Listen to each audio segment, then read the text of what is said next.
जीवनामध्ये मार्ग प्रत्येकाला स्वतःलाच शोधायचा असतो. प्रयत्न पण भरपूर जण करत असतात. मार्गदर्शन आईवडिलांकडून घेतात, गुरुजनांकडून घेतात, आप्तेष्टांकडून होतं, समाजामधून घेतात, पुस्तकं वाचतात. ज्यांच्या नावावर ही संस्था आहे डॉक्टर APJ अब्दुल कलाम यांनीसुद्धा खूप चांगल्या कष्टातून देशाचे सर्वोच्च पद भूषवलं. फॉर्च्युनेटली आम्हाला IAS ट्रेनिंगमध्ये ज्यावेळेस असतो त्यावेळेस महामहिम राष्ट्रपती महोदयांना भेटण्याची एक संधी असते आणि त्यावेळेस डॉक्टर APJ अब्दुल कलाम हे राष्ट्रपती होते. राष्ट्रपती भवनामध्ये त्यांना भेटण्याचा आमच्या सर्व बॅचसमोर मलाही एक संधी भेटली. असं सांगितलं होतं की सर्वंट आहात, तुमच्या खांद्यावरती खूप मोठी एक जबाबदारी आहे. ही जबाबदारीला तुम्ही कर्तव्य म्हणून पार पाडाल तर 99.99% लोक जसं करतात तसंच तुम्ही काम कराल. कारण जॉब किंवा जबाबदाऱ्या आपण पार पाडत असतो. तुम्ही फक्त एक जॉब IAS म्हणून, IPS म्हणून किंवा कुणी, आपण शिक्षक असू, आपण अधिकारी असू, आपण आईवडील असू, आपण विद्यार्थी असू, एक माणूस म्हणून असू, सर्वात महत्त्वाचं म्हणजे माणूस म्हणून. तर आपण जन्माला येतो, मोठं होतो, आईवडील आपल्याला मोठं करतात, शाळेत जातो, शाळेतून शिकतो, ग्रॅज्युएशन होतं, नोकरी लागते किंवा धंदा करतो किंवा शेती करतो, लग्न करतो, मुलं बाळं होतात, परत आपण आजी आजोबा होतो आणि शेवटी मरतो. हा सर्वसाधारणपणे निसर्गाचा नियम. त्याप्रमाणे जन्माला आलो, या जगात काही दिवस, काही महिने, काही वर्षे राहिलो आणि मृत्यू पावलो. हे जगणं म्हणजे मनुष्य प्राण्याचं, तुमचं आणि माझं, हे इतर जनावरांपेक्षा किंवा प्राण्यांपेक्षा वेगळं कसं? हा प्रश्न तुम्ही आणि आम्ही सर्वांना विचारला पाहिजे. म्हणून तुम्ही ज्यावेळेस एखादा IAS म्हणा किंवा कोणताही एक माणूस म्हणून जगामध्ये जन्माला आल्यानंतर तुमचा जॉब किंवा कर्तव्य, माझे आईवडिलाचे कर्तव्य मी करते, मी शिक्षकाचं कर्तव्य मी करतो, विद्यार्थ्याचं कर्तव्य मी करतो, संस्था आमच्या मित्रांनी काढली ते संस्थेचं कर्तव्य करतात. कर्तव्य जवळजवळ सर्वजण करत असाल, कमी जास्त प्रमाणात, योग्य अयोग्य प्रमाणात करत असतील. परंतु तेवढ्यापुरतं सीमित राहिलं तर ते मेकॅनिकल होऊन जातं आणि मग त्याच्यातून नवीन काही घडतं किंवा चांगलं काही घडतं अशी शाश्वती नसते. जे चाललंय ते चालत राहील.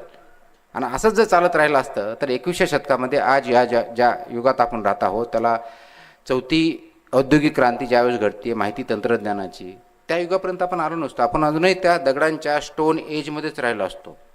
त्याच्यातून आपली प्रगती झाली कारण फक्त प्रत्येकाने स्वतःचा जॉब किंवा कर्तव्य केलं नाही, तर त्याच्यापुढे जाऊन प्रत्येकाची स्वतःची एक वेगळी भूमिका बजावली, रोल परफॉर्म केला. ती भूमिका समजून घेणं आणि त्या दृष्टीनं वाटचाल करणं म्हणजेच नेहमी आपले स्वतःमध्ये आणि इतरांमध्ये बदल घडण्याचा प्रयत्न करणं, ही भूमिका आपली महत्त्वाची आहे. ती जर आपण समजून घेतली ॲज अ माणूस म्हणून तर आपण निश्चित स्वतःमध्ये बदल करू शकतो. कारण समाजात ज्यावेळेस बदल घडण्याची आपल्याला अपेक्षा असते तो बदल स्वतःपासून चालू करायचा असतो. इतरांमध्ये फक्त बोलून समाज बदलू शकत नाही, घडू शकत नाही. म्हणून ज्यांनी समाजसुधारकाचा अभ्यास केला त्या बाबतीत महाराष्ट्रातल्या 2 गोष्टी बोलल्या जातात. एक बोलते समाजसुधारक, बोलके, आणि दुसरे करते समाजसुधारक. तर बोलके समाजसुधारक कोण? भरपूर असतात. आजकाल व्हॉट्सअपच्या काळात तर अगदी फॉरवर्ड समाजसुधारक पण खूप झालेत. आला व्हॉट्सअप, पुढं फॉरवर्ड केला, समाजसुधारक झाले. आपल्या समाजसुधारणा होतील. पण त्याच्यापुढे समाज बदलत नाही. म्हणून समाज बदलण्यासाठी आपल्याला स्वतःला बदलावं लागतं. स्वतःला बदलण्यासाठी स्वतःच्या अगोदर विचार बदलावे लागतात. आणि ज्या दिशेनं जायचं आहे, ज्या ध्येयाकडे आपल्याला जायचं आहे, त्या दिशेचे विचार स्वतः करावे लागतात, बदलावे लागतात. मग ते विचार आचरणात आणावे लागतात आणि आचरणात आणल्यानंतर मग इतरांना बरोबर घेऊन पुढे जायचं असतं. मग ज्यावेळेस मला जिंकायचं म्हणतो म्हणजे काय? तर मला जिंकायचं म्हणजे दुसऱ्याच्या विरुद्ध जिंकायचं नाही आहे, इतरांच्या कंपॅरिझनमध्ये जिंकायचं नाही. तर प्रथमतः स्वतःला माणूस म्हणून विचारांच्या आधारावरती आचरणामध्ये केलेला बदल आणि स्वतःमध्ये आज काहीतरी एक स्टेप मी पुढे गेलो, स्वतःच्या अगेन्स्ट, स्वतःच्या विरुद्ध. म्हणजे आता आज मी स्टेटला आहे, उद्या याच्यापेक्षा माझी काही विचाराची उंची वाढली आहे का? माझ्या आचरणामध्ये त्या दृष्टीने काही फरक पडला आहे का? आणि त्याच्यामुळे समाजामध्ये काही पॉझिटिव्ह एनर्जी निर्माण होणार आहे का? हे जोपर्यंत आपण विचार करणार नाही तोपर्यंत आपण जिंकणार नाही. म्हणून तुम्हाला जिंकायचं असेल, मला जिंकायचं असेल, समाजाला एकत्र जिंकायचं असेल तर प्रथमतः आपण स्वतःच्या विचारावरती जिंकायचा प्रयत्न करा. आणि हे जोपर्यंत जिंकायचा प्रयत्न करणार नाही तोपर्यंत दुसऱ्याने सांगितलं म्हणून आपण कर्तव्य बजावत बसू. कदाचित 10वीत पास होऊ. जसं आता ज्या व्यक्तीचा सत्कार झाला त्यांनी एक अहमदपूर पॅटर्न तयार केला.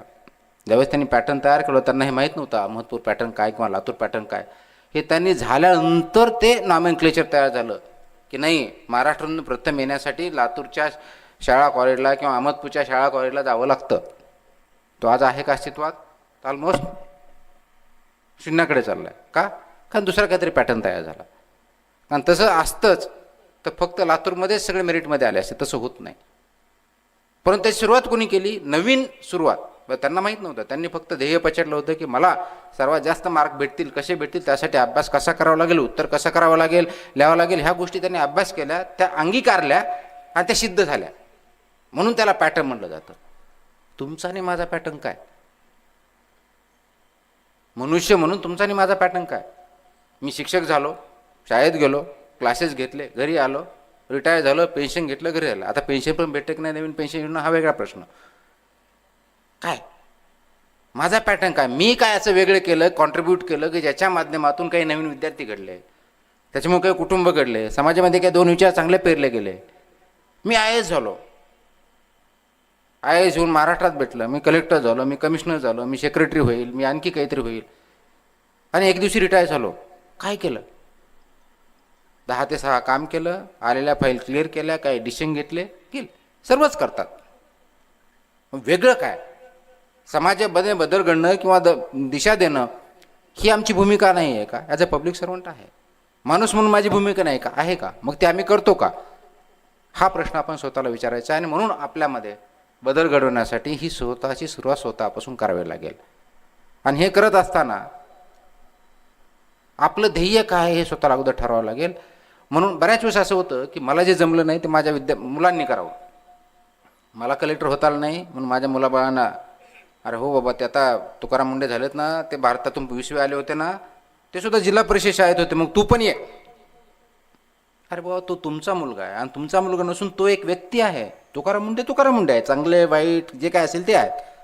प्रत्येकाचं एक अस्तित्व आहे, एक विचारसरणी वेगळी आहे. त्याला इंडिव्हिज्युअल काहीतरी बनवू द्या ना. मी जर म्हटलं नाही मला अब्दुल कलाम होते, APJ अब्दुल कलाम, शक्य आहे का? नाही आहे. का ते युनिक पर्सनॅलिटी आहे. मग त्यांना ठरवू द्या, त्यांना मार्गदर्शन करा. काय चांगलं आहे, काय वाईट आहे, काय वाटलं पाहिजे, कसं वागलं पाहिजे हे सांगा. म्हणजेच काय, निर्णय क्षमता वाढवा. आपण निर्णय क्षमता न वाढवता त्यांच्यावर दुसऱ्यांचे निर्णय थोपवतो, ही सर्वात मोठी चूक. मग ते शिक्षक पण पोस्ट ग्रॅज्युएट होतो आणि अर्ज भरताना कोणता हा भरू का तो भरू, हा जर प्रश्न विचारत असो, आज हे काम करू का ते काम करू, तर निर्णय क्षमता तुमच्याकडे नसेल तर आपण फक्त पुस्तकाचे किडे जर म्हणलो तरी आपण माणूस म्हणून किंवा समाज म्हणून काही करू शकणार नाही.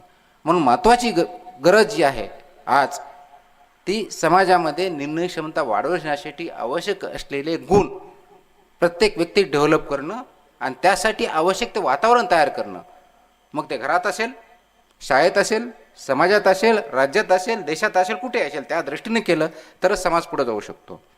म्हणून मला एवढंच आज सांगायचं आहे की आपली निर्णय क्षमता वाढवण्याच्या दृष्टीनं आवश्यक असलेले पावलं प्रत्येक कुटुंबामध्ये, प्रत्येक व्यक्तीने बनवावे, शाळेमध्ये शिक्षकाने आणि संस्था चालकांनी बनवावे, देशामध्ये राज्यकर्त्यांनी समाजाने बनवावेत, तरच हा समाज चांगला होऊ शकतो. त्या दृष्टिकोनातून आपण जर पावलं उचलू लागलो तर आणि तरच ते शक्य आहे.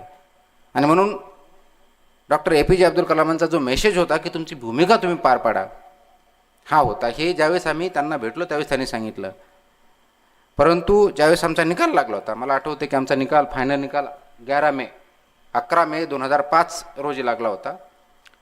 आणि त्यानंतर मी त्यावेळेस पुण्यात होतो, आईवडिलांना भेटायला गावी गेलो.